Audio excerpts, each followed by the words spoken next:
নমস্কার। সুন্দরবন নিয়ে আজ আমরা একটু গভীরে যাব। পৃথিবীর সবচেয়ে বড় যে ম্যানগ্রোভ বন, যেটা বাংলাদেশ আর আমাদের পশ্চিমবঙ্গ জুড়ে আছে। আমাদের কাছে একটা বেশ ভালো তথ্যসূত্র আছে সুন্দরবনের ইতিহাস, প্রাচীনত্ব থেকে বর্তমান। তো ওটার উপর ভিত্তি করেই আজকের আলোচনাটা এগোবে। ভাবুন একবার, প্রায় 10,000 বর্গ কিলোমিটার এলাকা, আর সেই 1997 সাল থেকে ইউনেস্কোর বিশ্ব ঐতিহ্যবাহী স্থান। হ্যাঁ, বিশাল একটা এলাকা জুড়ে এর বিস্তার। আর নামের ব্যাপারটা বেশ ইন্টারেস্টিং লাগে। সুন্দরী গাছের থেকেই কি নামটা? হ্যাঁ, সাধারণভাবে এটাই ধরা হয় যে প্রচুর সুন্দরী গাছ ছিল বা আছে, সেখান থেকেই সুন্দরবন। যদি তো অন্য মতও আছে, কেউ কেউ বলেন সমুদ্রের ধারে বন বলে সমুদ্র বন, সেখান থেকেও হতে পারে, তবে সুন্দরী গাছের ব্যাখ্যাটাই বেশি প্রচলিত। আচ্ছা, তো আজ আমরা দেখব এর সেই প্রাচীন সময় থেকে একদম এখন পর্যন্ত কিভাবে কি বদল হলো, এখানকার জীবজন্তু, গাছপালা, এর গুরুত্ব, আবার কি কি সমস্যার মুখেও পড়ছে, এই সব কিছু নিয়ে কথা বলবো। ঠিক। তাহলে শুরু করা যাক এর একদম পুরনো দিনের কথা দিয়ে। ইতিহাসটা কেমন? হ্যাঁ, এর ইতিহাস কিন্তু বেশ দীর্ঘ। যদিও ওই মৌর্য বা গুপ্ত বা পালসেন যুগে খুব ঘনবসতির প্রমাণ হয়তো পাওয়া যায় না, কিন্তু কিছু বন্দর বা জনপদের উল্লেখ তো আছে। একদম জনমানবহীন ছিল না? না না, তা নয়। নদীর ধারে ধারে কিছু বসতি ছিল বলেই মনে করা হয়। তবে এই অঞ্চলের আসল গুরুত্ব বৃদ্ধিটা আমরা দেখি মুসলিম শাসনকালে, বিশেষ করে ধরুন বাগেরহাট অঞ্চলে খান জাহান আলীর সময়। ও, ৬০ গম্বুজ মসজিদের সময়কার কথা বলছেন? একদম। সেই সময় বসতি স্থাপন, দিঘি খনন, রাস্তাঘাট তৈরি, বেশ একটা উন্নয়ন হয়েছিল।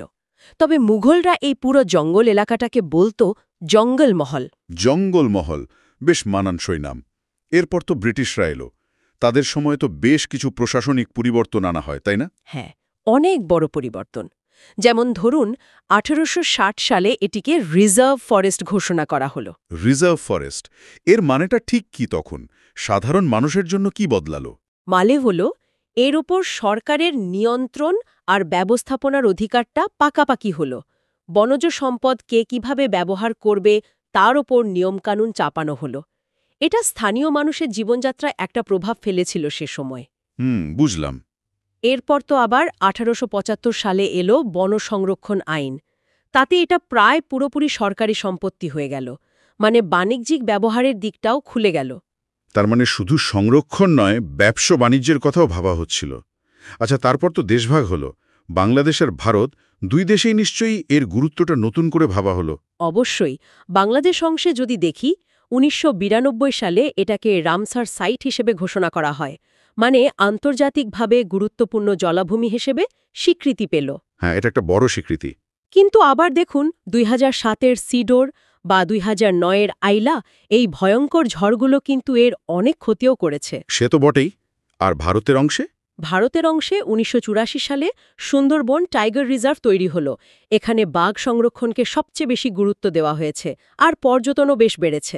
এই যে সংরক্ষণের কথা আসছে বারবার, এর কারণ তো এখানকার ওই অবিশ্বাস্য জীববৈচিত্র্য, তাই না? একদম।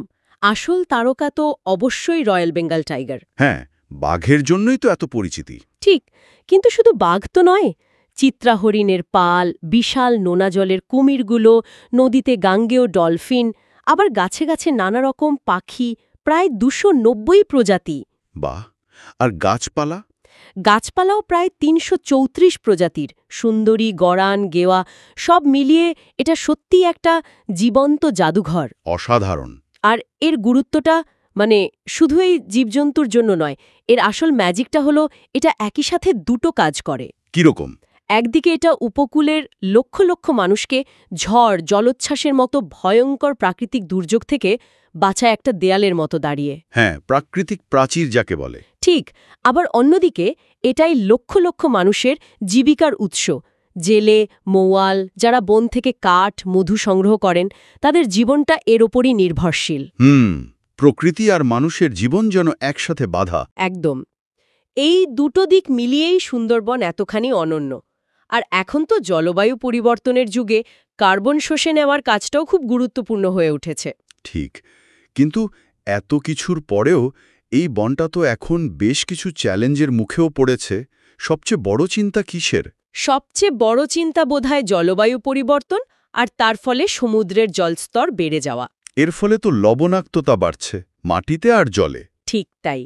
আর এই নোনা ভাবটা বেড়ে যাওয়ায় সুন্দরী গাছের মতো যে গাছগুলো মিষ্টি জল পছন্দ করে সেগুলোর খুব ক্ষতি হচ্ছে, পরিমাণ কমছে। এটা তো চিন্তার বিষয়। অবশ্যই। এছাড়া বন কাটা হচ্ছে, জমি দখল হচ্ছে অবৈধভাবে। মানুষ আর বন্যপ্রাণীর সংঘাতও বাড়ছে। বিশেষ করে বাঘের সঙ্গে মানুষের সংঘাত তো প্রায়ই খবরে আসে। হ্যাঁ, দুঃখজনক ঘটনা সেগুলো। আর চোরা শিকারের সমস্যা তো আছেই, হরিণ শিকার, এমনকি বাঘ শিকারও। এই সব মিলিয়ে চাপটা অনেক বাড়ছে বনটার ওপর। তাহলে সব আলোচনা থেকে এটা বেশ স্পষ্ট যে সুন্দরবন শুধু একটা জঙ্গল নয়, এটা আমাদের ইতিহাস, সংস্কৃতি, অর্থনীতি সবকিছুর সাথে জড়িয়ে আছে। পরিবেশের তো বটেই। একে বাঁচানোটা আসলে আমাদের নিজেদের বাঁচানোর জন্যই জরুরি হয়ে পড়েছে। ঠিক বলেছেন। আর এখানেই হয়তো একটা প্রশ্ন রেখে যাওয়া যায় সবার ভাবনার জন্য। বলুন, এই যে জলবায়ু পরিবর্তন বাড়ছে, মানুষের চাপ বাড়ছে, এই অবস্থায় সুন্দরবনের মতো একটা অনন্য জায়গাকে আর তার উপর নির্ভরশীল মানুষগুলোকে টিকিয়ে রাখতে আমরা যে চিরাচরিত সংরক্ষণের পথগুলো নিয়েছি সেগুলোই কি যথেষ্ট? নাকি আরও নতুন কিছু ভাবার দরকার? হ্যাঁ, মানে প্রচলিত পদ্ধতির পাশাপাশি আরও কিছু নতুন, আরও উদ্ভাবনী কোনো উপায় কি ভাবা যায় বা ভাবা উচিত? এই প্রশ্নটা রইল।